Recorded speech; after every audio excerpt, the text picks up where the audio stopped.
అందరికీ praise lord.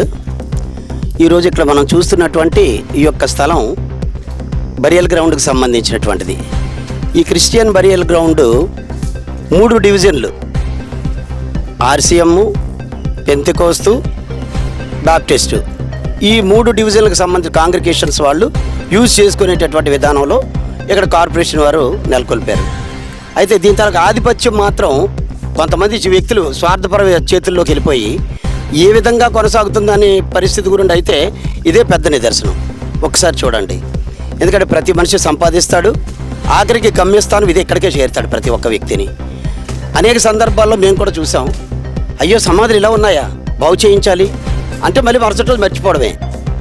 కానీ అటువంటి విధానం లేకుండా ఖచ్చితమైనటువంటి పరిస్థితుల్లో అటు ప్రభుత్వమే కాదు, ఇటు మనందరమే, సేవకులే కాదు, అందరూ కలిసికట్టుగా ఒక ఆలోచనకు వచ్చి కేవలం నేను చేశాను నువ్వు చేయలేదు అనే మాట లేకుండా ప్రతి ఒక్కరూ బాధ్యతాయుతంగా ఈ యొక్క కార్యక్రమంలో, కొంతమంది ఏమైనా ఆలోచిస్తారంటే మాది కాదు కదా, అందరిది ఇది.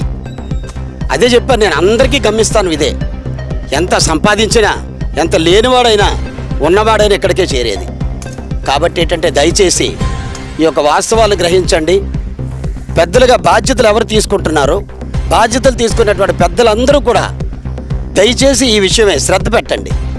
శ్రద్ధ కనబరిచి వీలైనంత త్వరితగతిన మన బరియల్ గ్రౌండ్స్ మనం శుభ్రం చేసుకునేటటువంటి పరిస్థితి ఉంటే, ఈరోజు గతంలో మీటింగ్ అయింది 2 వారాల క్రితం, కృపారావు మ్యాన్ అనబడేటటువంటి ఈయన ఏర్పాటు చేసినటువంటి ఆ మీటింగ్ అక్కడ తోటగారు జంక్షన్లో. అయితే పాస్టర్ సంజయ్ రాణి గారి ఆ యొక్క చర్చిలో కార్యక్రమం ఏర్పాటు చేసినప్పుడు చాలామంది వచ్చారు. చాలామంది వచ్చి మరి ఇప్పుడు నాకు అదే అనిపిస్తుంది, ఆ రోజు అంతమంది ఒక 40-50 మందిలా కనిపించారు, ఈరోజు ఏమైందని. అందరూ బాధ్యతాయుతంగా తీసుకొని ఇది నా వంతు బాధ్యత, తప్పనిసరిగా ఇందులో నేను నా హస్తం ఉండాలి అనేటటువంటి ఉద్దేశంతో సమిష్టిగా కలిసి కృషి చేస్తే, ఇప్పుడు సోదరులు ఇందాక చెప్పారు ఏమని, 100 గడ్డి పరకలు కలిస్తే ఓ పెద్ద తాడు అవుతుంది. ఆ తాడు దేన్నైనా మదపుటేనైనా బంధించగలిగినటువంటి శక్తి సంపాదించుకుంటుంది. కాబట్టి ఏంటంటే ఇక్కడ ఉన్న వాస్తు విషయాల్ని గమనించినట్టయితే పెద్దలుగా పెద్దరికాలు చెయ్యండి. దయచేసి బాధ్యతలు మాత్రం ఎవరైతే ఉన్నారో యువకులు, ఆ యువకులకి అప్పగించి వాళ్ళ ద్వారానైనా సరే మాత్రం దీని అభివృద్ధి మాత్రం సాధ్యం చేయాలని చెప్పి సభాముఖంగా కోరుకుంటున్నాను. నిజంగా ఇక్కడ చాలా విషయాల్లో తగిన శ్రద్ధ కనబరుస్తూ ఈ విషయాల్లో కృపారావు తీసుకుంటున్నటువంటి శ్రద్ధను బట్టి నేనైతే ప్రత్యేక విధంగా ఆ అబ్బాయిని అభినందిస్తూ ఇటువంటి ఉన్నతమైన కార్యక్రమాలు మరిన్ని జరగాలని,